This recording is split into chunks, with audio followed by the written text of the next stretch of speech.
Well, I guess an old-fashioned barter system was to be expected at some point. It's still cash, so it's not really a barter system. Hey, I got another tidbit for you. Free of charge if you want it. It's the Koreans behind all this. Koreans? What makes you say that? Just trust me. It's the Koreans, the Chinese, one of them. Show me. I was driving around yesterday. It's a big drone dropping these everywhere. It means death to America, so we're thinking Iranians. I remember hearing something on NPR once about their cyber capabilities. Why is that funny? Before the phones went out, I heard from a friend of mine in San Diego about a similar event, drones dropping pamphlets, except they were in Korean. Or Mandarin. Like I said, he couldn't tell which. But, seeing as he did 4 tours in Iraq, he sure as shit would have known if it looked like that.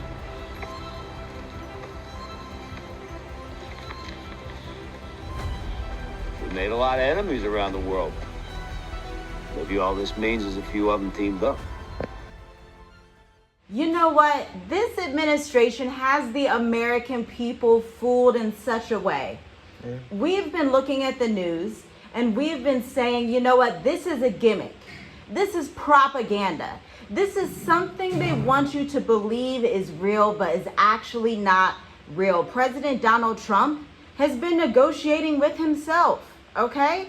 Iran has come out and said multiple times, but we're going to get to it in this video exactly what was said, how they're thinking, and how ancient civilizations in the Indian Ocean are now operating, including civilizations within Africa. Because President Donald Trump is not telling you the full story. In fact, he seems to just be talking to himself right outside of the White House. When he says that he is negotiating with Iran, in fact, he's just negotiating with himself, trying to bring the markets up for just a little bit of time before they plunge way back down, because Iran has sounded the alarm. And what they said is going to leave you utterly shocked. Yeah, point blank period, guys. If you have some type of common sense and I guess I can say education, you should know America, they lie about a lot of things. So this cabinet, you know, President Trump, he's been just doing what he wants. He thinks that this is the best thing to do, so he's going to do it. So you just got to know, like, hey, you can't believe everything that's being said. You got to also do your own research. You really have to make sure it makes sense. That's what I always tell people. Now let's be real brutally honest here. The language coming out of Tehran, which is the capital of Iran, is not compromised the way that President Donald Trump would want Americans to think that you're winning the war, that you're doing such a great job. You know, these professors from China, the Iranian government, even European governments have come out and said that Iran clearly does not want a ceasefire. Actually, their language is that of a nation that believes it has already crossed the threshold. And I have to agree with Iran on this measure, because we have clearly crossed a threshold of no return in this war. This is why we're telling people, exit America now. This is your last plan B escape plan before the energy lockdown ensues in America. But by the end of this video, we're going to cover why that lockdown is really going to harm only Americans and those of the greater Western empires. Yeah, guys, you got to think about both sides. Iran and America, they want people to think that they are winning the war, right? And what happened to Iran, what America and Israel did to Iran, taking out 40 plus leaders. Just imagine if that happened to America or Israel. You get what I'm saying? That is a big threshold that they already passed. So Iran is not going back. They're like, you guys already did the damage. We are after vengeance. We are not playing with you guys. We're not stopping. We are taking this to the end. We're not stopping at all. Look, you guys are in trouble. Yeah, I mean, grief can be a very terrible emotion. And just imagine, empathize with how the Iranian people are feeling right now. Now, in recent days, the U.S. under President Donald Trump delivered a multi-point ceasefire proposal. This is what was said to go out. This is why he said we're going to stop strikes for 48 hours on specifically energy. They still do strikes to Iran, but not on their energy ports and points. But simultaneously, America has also sent in more Marines. They have sent 5,000, an additional 2,000. And then some flight bombers are also going into that region to forcefully open the Strait of Hormuz, because it's not enough for America to just have Venezuelan oil. They're like, we've relied on this Strait of Hormuz for so long. But here's the issue. When you come up against ancient kingdoms, you had better be prepared for what comes next, and you had better make sure the Most High Yah is on your side, because listen, this multi-point ceasefire plan and urgency with the troop deployments, which increased the oil markets, made America tremble under the weight of uncertainty. We can already see it. Subscribers are coming in. You can chime in down below if you would like to include your voice, saying that in California, gas prices are $10 per gallon. Now, this is still just the beginning of this conflict. We are only 3 weeks in. 4 weeks. Okay. And listen, Iran received this proposal as pressure. And in this moment, pressure is being answered with pure, hard resistance. Iranian officials have actually openly rejected it outright, signaling that any end to the war will happen on their terms, not on Washington's terms. Although Uncle Sam thinks he's the king of the universe, Iran is saying, you actually are not the king of the universe. You just took out 40 of our leaders. Now, let me tell you something. If you are someone that is looking at what's happening, you're like, I still see a window where I can pivot and get out while it's a little bit safe to get out. You still see that you could divert and take a flight to Africa, take a flight to an Indian Ocean island. Visit www.journeywithusmovetoafrica.com/services to see the enrollment guide for the mature adult intensive. See if it's right for you and read it. It's a wonderful page. And then if you have been listening to our videos for a while and you know about the State of the Diaspora, it's a group consulting intensive accompanied with a 40-page curriculum workbook. And we give you a breakout session to answer questions on the live intensive, so you can begin to strategize your life outside of America. Now, this is cohort 19. It started back in 2024, but the emphasis this year during this session, the second one of 2026, has to be geopolitics and how to survive on the African island nations. Check out those links in the description. Now, let's keep going here, because the message has been blunt, almost surgical in tone. No negotiations under fire, no acceptance of what they view as one-sided demands, and no willingness to even enter into talks with Washington, simply because the United States has decided to deploy all of these troops, take out 40 leaders, and basically come to their home and annihilate them. For me, common sense would let us know that what America did, taking out 40 leaders, that's a big deal right there. And I think a lot of people still forgets that. So just how my wife was just talking, how they're trying to bring out points to end the war, or America and Israel is trying to bring out points to end the war. Iran, like, no, that's not fair. Like, we should be having the terms to end the war. And that kind of makes sense to me. But also America feels like they cannot be touched at all. Like, they're just so supreme where they will never get touched. And Iran is proving that they can touch America financially, cybersecurity in a way, Economically, economically, resource-wise, exactly. So it's geopolitically. For us, it makes sense that this might be the time of Babylon's falling, because all the little chips is starting to add up to a point where it's like, the word says Babylon will fall in an hour and destruction will come there. So we can kind of see this lining up for destruction to hit the homeland of America. So you just got to be careful. You got to move wisely. You have to, because things are just starting to heat up.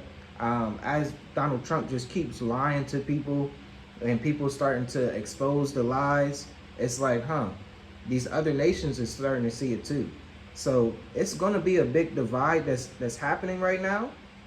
And you got to just choose, like, hey, where am I going to be safe? Where is trade going to continue to happen?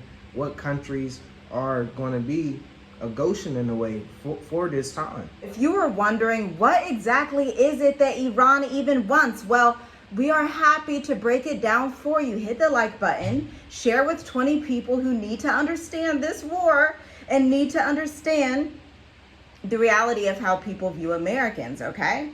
Because behind the public statements, a clear structure is beginning to form. Not a soft ceasefire, not a temporary pause, but conditions that reshape the world order in its entirety. See, understand, Iran's conditions literally mean the economic failure of America, a balance of power in itself that streams not towards the Western Hemisphere, but towards the Eastern Hemisphere and the continent of Africa. Leaked and reported demands suggest Iran is pushing for an immediate end to hostilities altogether, guarantees against future wars and attacks against Iran, financial reparations for damage. They said, y'all have killed 40 of our leaders, y'all destroying our infrastructure. We need those reparations to even be able to end this. And recognition of its authority over the Strait of Hormuz. Now, if you don't know where the Strait of Hormuz is, it's literally in Iran's front yard. Like, it's literally Iranian territory, okay? That's why they are sending in the troops and the nations and the NATO to go in and forcefully open the strait, looking really like, if you read the Bible, the Valley of Jehoshaphat, where Yah says, I'm going to bring down all these nations and confuse them amongst themselves to plead for my chosen ones for what they have done to my people. It's looking a lot like Joel 3. It's looking a lot like, especially from the fact that Iran does not want to side and agree with America in this, they will be battling it out down in that strait in the warships. Maybe this weekend. They love to do it on a Sabbath, okay? Right, yeah. And full sovereignty without focused concessions.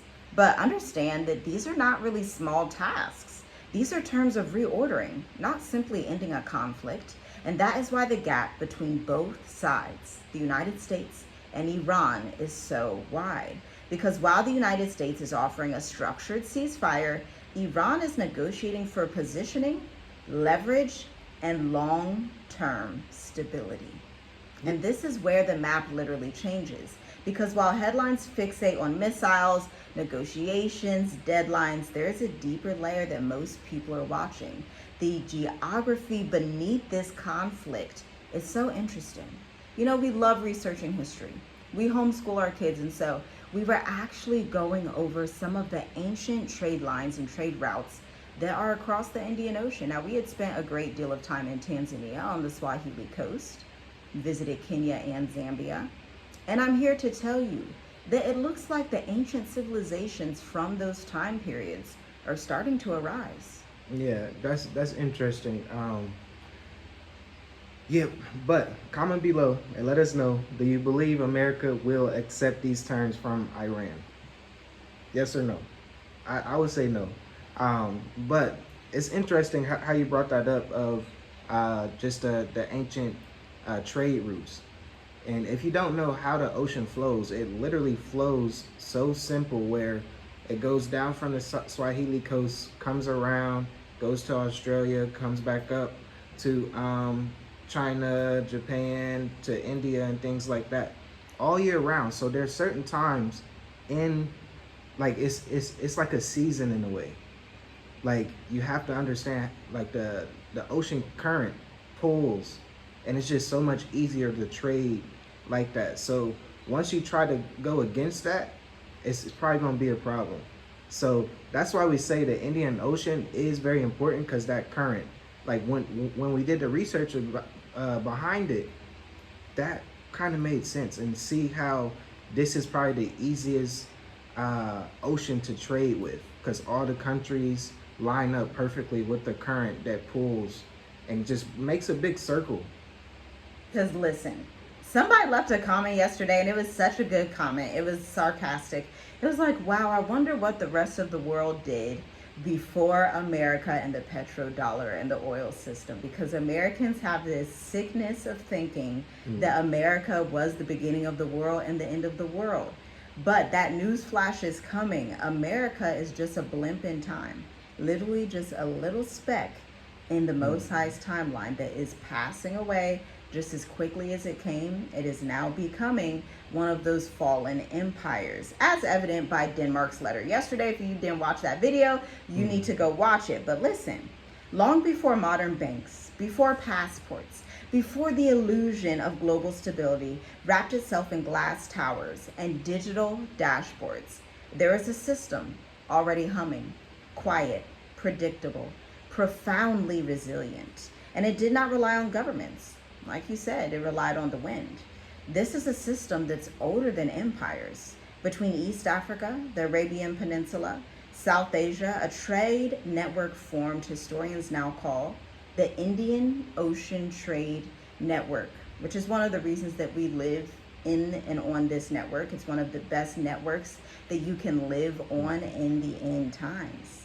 But calling it a network almost understates its elegance, because you had the gold from Great Zimbabwe, the ivory and timber from the African interior that would eventually reach the Swahili coast, spices from India and Southeast Asia, textiles from Gujarat, and knowledge, language, and belief systems across continents.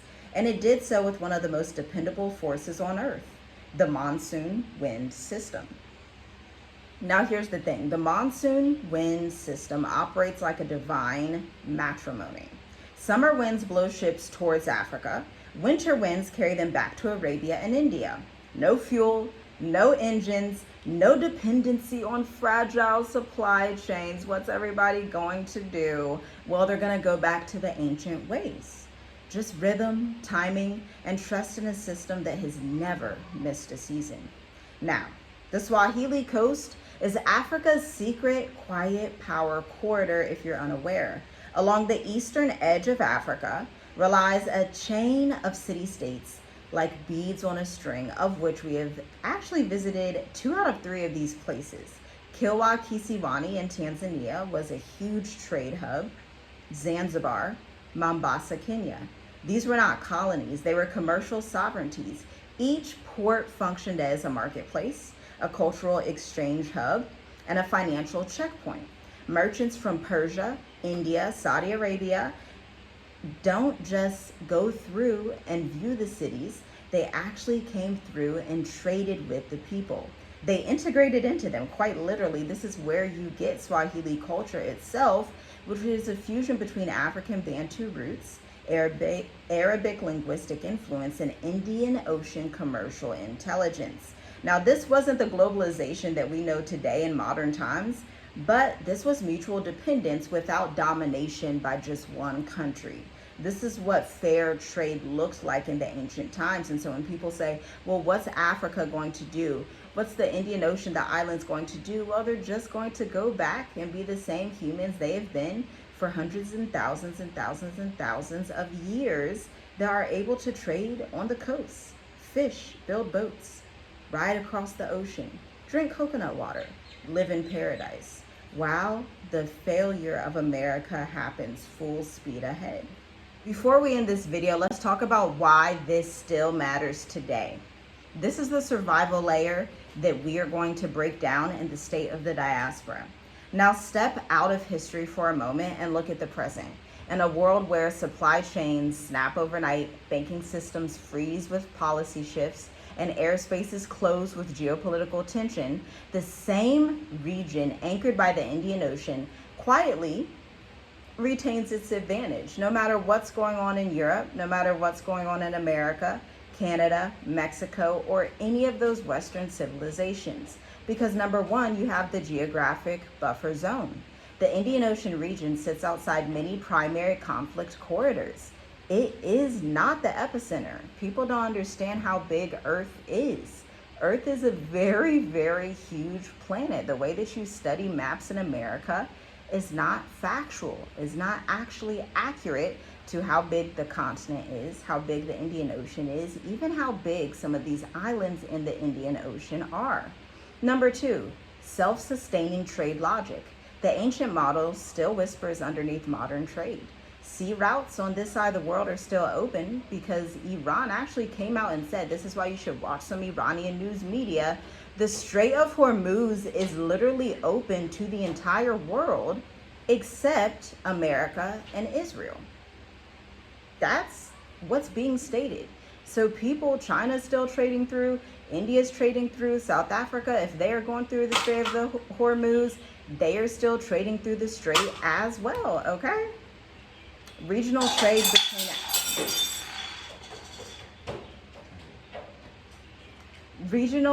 between Africa, India, and the Middle East still continues. Now, this is a foreign concept. If you're a Westerner, it's very hard to be in a white supremacy mindset, an American first KKK mindset, and think that humanity can survive without America. But I hate to be the bearer of bad news, or maybe I love it. America is not Yah. America is not the creator from the end, from the beginning. America is not the end all be all, and that is what you are seeing. Understand that these local economies are less dependent on one single global node. Then we have resource stability, because countries all along the corridor, including countries like Mauritius, have agricultural viability, fishing access, manageable population density. And in survival terms, that translates into food certainty and lower systemic shock. Number four, the cultural memory of adaptation. The region has never relied on one system to survive. They have always been diversified over here, trading across borders, adapting to shifting powers, maintaining local and global balance, and that memory literally matters because survival is not just physical, it's behavioral. And here's the quiet truth that most people are going to miss, but you don't have to miss it. The modern world teaches people to look for safety in strong Western currencies, powerful governments, digital infrastructure. But history, the ancient times, it gives us a different lens. The most resilient systems are decentralized, rhythmic, rooted in natural patterns. And the Indian Ocean trade system was all three, and in many ways, it still is. If you were to redraw the map today, not by borders, but by survival logic, the Indian Ocean region would not appear as a peripheral space. It would sit literally at the center of the world. Not loud, not chaotic, but steady and resilient. Like wind, knowing when to return in each season, carrying those who understand it with it, exactly where they need to go. Shalom, shalom. We'll see you in the next video. Shalom, family.